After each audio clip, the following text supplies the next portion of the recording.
How do we respond when it looks like evil is winning? When it looks like bad is winning in the world? How do we respond as God's people? Perhaps we look at the news, perhaps we look at social media, and it seems like those who do bad or who want to promote evil in some way seem to be getting away with it. Violence in the world. Or you think of perhaps small fringe pressure groups that exert huge influence on society for the worse. After all, it's abundantly clear that the general tone in our society is at best apathetic towards the Christian faith and at worst actually against it. How do we respond in moments like that? Now, of course, you know this yourself. I'm not saying anything new. Perhaps you've experienced personally some of the hostility towards the Christian faith. Perhaps you've experienced that from friends or neighbours or work colleagues. You know, that sort of look on someone's face when they find out what you believe. Perhaps the pity, or you believe that, do you? In the 21st century, you really believe that? You believe in that about marriage? Or life beginning at conception, or whatever it is? The tide of society is clearly moved, and it can feel like Christians are up against it. How do we respond in moments like that? In many ways, this Psalm 7, is the culmination of lots of those questions. It's the answer to lots of those things. In Psalms 5 and 6, we saw David crying out to the Lord, petitioning the Lord, lamenting the brokenness in his life and in the world, calling out to God to rescue him from enemies, from those pursuing him who are hostile to him. And Psalm 7 is the fulfillment of that, is the answer to those problems. It's how God will bring justice, how God will vindicate his people, answered in this psalm. And we're going to see two important things this morning. First of all, God is a shield for the innocent. God is a shield for the innocent. Just look at verse 1. David cries out, "Lord my God, I take refuge in you. Save and deliver me from all who pursue me." Now, verse 1, there's loads of information in verse 1 that's really helpful for our psalm. He says people are pursuing David. They are hostile to him, against him. People who are seeking his life. A number of the psalms are about this. This psalm is about this theme. People who are out to get you. Perhaps in some sense, you know something of that feeling, maybe, of people being out to get you. David knows that feeling all too well. And he calls out to the Lord, verse 1 says. He calls out, it says, "Save and deliver me." It's a cry that God would rescue him from those who are opposed to him. But that first line is absolutely key for the psalm. "Lord my God, I take refuge in you." Underlying the psalm, underlying David's whole devotional life, is the fact that the Lord is God. That the Lord, Yahweh, the God who makes promises, who makes covenant with his people, who keeps covenant, he is the God.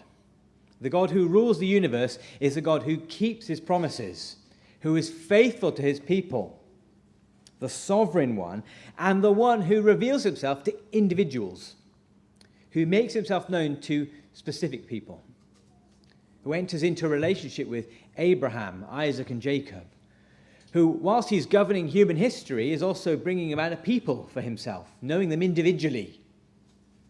No wonder David says, "Lord, my God."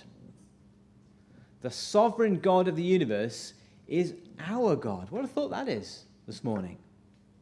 The God who controls time and space knows us personally. That's extraordinary, isn't it? One or two of you are nodding your heads. It is extraordinary that God knows us individually, by name. He cares for us. He knows all our worries, all our longings, all our anxieties, all our joys, all our sorrows, all the things about this coming week that we're worried about. He knows all of those things. He knows you better even than you know yourself. He is your God. And because he is that, he is able to give us refuge. He says, I take refuge in you. Because God cares for people individually, he is therefore the refuge for his people. Now, refuge, boys and girls, and grown-ups as well, refuge is when you find safety from something, when you find protection from something, perhaps something that's dangerous or something that you don't want to be caught in. One of the rare times that it rained over our summer holidays was when we were on a beach. Typical, isn't it? When we were on a beach in Sussex, and we were a long way from our car, and we were wandering around this pebble beach, and it started to rain. And I was a long way from Becca. I was with the children, and we sort of made our way back to where Becca was. And when we arrived, Becca had made a sort of rain shelter, a sort of shelter for us, made solely from the buggy, the kids' scooters, and the picnic blanket. She sort of erected this tent for us to sit and have our picnic on. And in some ways, it was a shelter. It was a sort of refuge for us, a protection. It didn't last for very long, as it soon started dripping down my back. But nevertheless, it was helpful at the time. But a refuge in a storm is a very important thing. A storm where perhaps the waves are deadly, where perhaps it's incredibly dangerous to be out. God is a refuge. You can see the lighthouse there. A refuge. You can see even a little man there who's safe. He wouldn't be outside for too long, but he is safe in the lighthouse because it provides refuge. If you were out in the storm, that would be deadly. But in the lighthouse, you're safe. And that's the sort of image that we have here in verse 1. God being a refuge, a place of safety, of protection for his people. He will look after them. If God was not a refuge, verse 2 would happen. They would tear me apart like a lion and rip me to pieces with no one to rescue me. David's very life is in the balance here. But what's absolutely fundamental in this psalm, David's life is in the balance not because of anything that David has done. Not because of any wrongdoing that he's done. David is innocent. He's innocent of the wrongdoing. This psalm is about David feeling opposition, feeling people against him, but not because of something that he's done. Now, I once heard of a guy who received in the workplace quite a lot of opposition, quite a lot of, perhaps we might say, sort of persecution in some way, rejection from his work colleagues. He was openly sharing his faith. But the thing was, this bloke wasn't really getting opposition because of his faith. He was getting opposition because of his conduct, because of the way he was. As he was sharing his faith, he wasn't loving and kind and gentle and winsome. He was bolshy and arrogant, and he shoved it down people's throats. And so the opposition that he got wasn't really because of his faith, it was because of his attitude, his conduct. Sometimes we can mistake that type of thing. He wasn't blameless in his actions. But here in this psalm, David is blameless, and he's at pains to show that. Verse 3, Lord my God, if I have done this, and there is guilt on my hands, if I have repaid my ally with evil, or without cause have robbed my foe, then let my enemy pursue and overtake me. Let him trample my life to the ground and make me sleep in the dust. Verse 8, vindicate me, Lord, according to my righteousness, according to my integrity, O Most High. David here is innocent of the things that are being suggested about him. Now, David's not saying this arrogantly, because he makes clear in verses 4 and 5 the same standard of justice that he applies to others, he'll apply to himself. But he is innocent of these things. And perhaps that is your experience. Perhaps you've experienced something of that. Perhaps friends or people that you know have maligned you, said false things about you, perhaps, have said things which are not true. Perhaps they've said you're narrow-minded or you're judgmental or you're homophobic, and you've been none of those things. They've falsely attributed something to you. I saw, even this week on social media, comments made about a Christian organization that were involved caring for a vulnerable person, and comments on social media saying that this Christian organization were just doing it to get their own publicity, just to sort of further their own name, when it was nothing like that. They were innocent of what they were being accused of. And David is like that. David is innocent of what people are saying against him. Now, innocent does not mean sinless. None of us here are without sin. Innocent does not mean without sin, but it can be that we're innocent or blameless in the things of which we're being accused. It doesn't mean that we're sinless, but it can mean that we haven't done anything wrong in that situation. That was what David was like.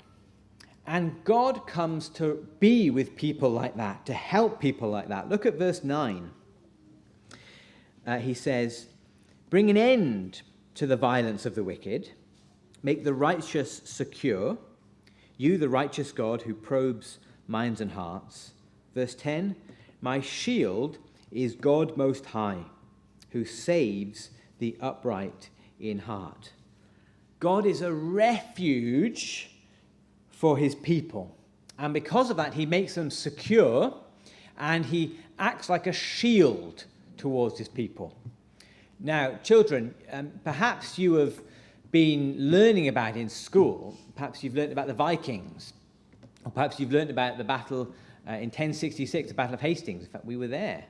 We went to the battle where the Battle of Hastings was. We didn't pay the money to get in to see the battlefield, but we peered over a fence to see it. Perhaps you've learned about these types of battles that happen. When people are firing their arrows, what do you need to protect yourself from the arrows? You need a shield. And so people put a shield up to protect themselves from the arrows. And this psalm tells us that God is like one of those shields. God is the one who protects us, who keeps us safe, who looks after us, who keeps our lives. We can stand behind God. He's our protector when we're facing problems. God keeps his own. God looks after his people. If we're trusting in Jesus, if we are God's people, he will care for us. He will be, in verse 10, a shield for his people. When everyone turns against us, God never will. When everyone hates us, God never will. When everyone brings charges against us, God never will. He will always look after his people. He will be a shield.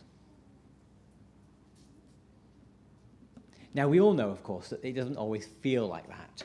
Perhaps as you think about your life, or you think of the life of those that you know who are trusting in Jesus, and it can feel like they receive blow after blow after blow in life. That life can be difficult. It can feel like sometimes God is not protecting us. He's not there. But you see, in this psalm, David allows what he knows to be true of God, his doctrine of who God is, to shape his experience, to shape his feelings, not the other way around. He lets the truth determine his feelings, not his feelings determine what is true. It's the other way around. Now, we know, of course, even that is hard work. It requires faith to take our thoughts captive, to allow us to fix our minds on who God is and what God has said, even when it feels like we're up against it and we're under attack. Of course, the truth is, we know we're not promised an easy life.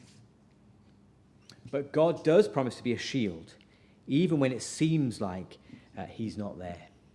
When it feels like enemies are against us, when it feels like things are surrounding us, we know with David that God reigns, that he is the covenant-making, the covenant-keeping God, who is our God, who provides refuge. And he calls us to call out to him, to cling on to him, to experience him as a shield in our life. Now, maybe you're in a place this morning where it feels like perhaps you're up against it, and perhaps you're feeling even lonely in the battle, or you're feeling weak, or you're feeling vulnerable in some way. You're feeling at risk, and you're longing for protection. You're longing for refuge. Well, hear what this psalm says about who God is, about his character, his heart for you. He won't forsake you. He is your refuge. He wants you to turn and to trust him afresh. He is a shield for the innocent. But the second thing in this psalm is that God is a sword to the wicked. He is a sword to the wicked. There is a strong theme in this psalm of God's judgment, his judgment against sin. Look at verse 6. Arise, Lord, in your anger. Rise up against the rage of my enemies. Awake, my God, decree justice.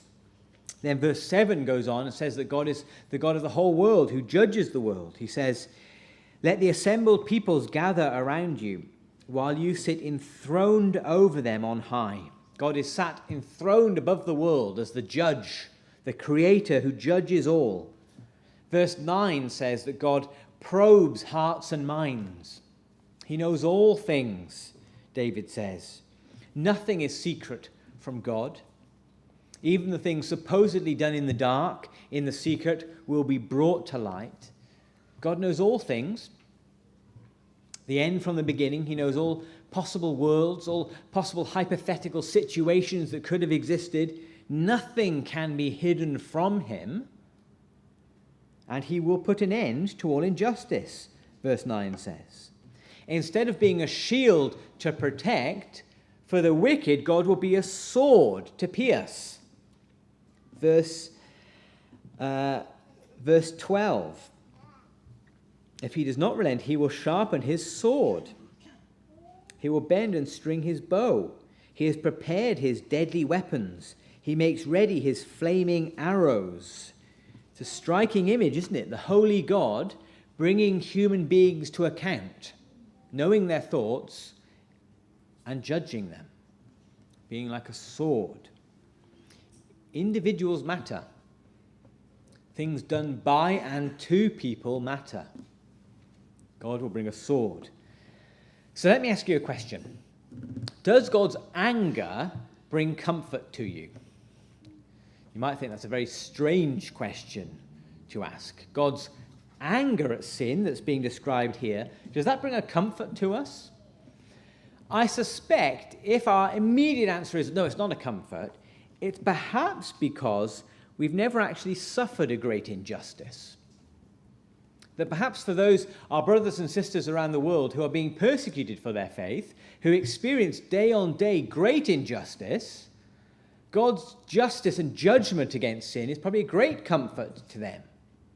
A God who will not just sweep things under the carpet, but a God who is holy and will hold people accountable. That's a good thing, isn't it? After all, we long for a world where things are put right. In fact, our society values justice, social justice. Sometimes we look for it in the wrong places. Sometimes we look for it in the wrong means. But we want wrongs to be righted. We want injustice to be corrected. And one day, on that great day of judgment, God will do that. He will bring justice and judgment. And David's personal situation, the stuff that David's going through day on day, is part of that. David is calling out for justice in his life. He knows that his life is part of the broader fabric of society. That injustice done to him needs to be corrected. And one day it will in the cosmic justice of all things. And that means that therefore the things that you have experienced, the injustice perhaps that you faced, will be held accountable. The wrong that you've faced will be dealt with. God is putting everything right. And people don't get away with it. That's what verses 14 to 16 are particularly about. It says, whoever is pregnant with evil conceives trouble and gives birth to disillusionment. Whoever digs a hole and scoops it out falls into the pit that they have made. The trouble they cause recoils on them. Their violence comes down on their own heads. There is a sense, I think, here of passiveness, sort of cause and effect. And we sort of experience that, don't we? If you're angry and bitter and judgmental towards people, you will experience that in life. People will be that to you.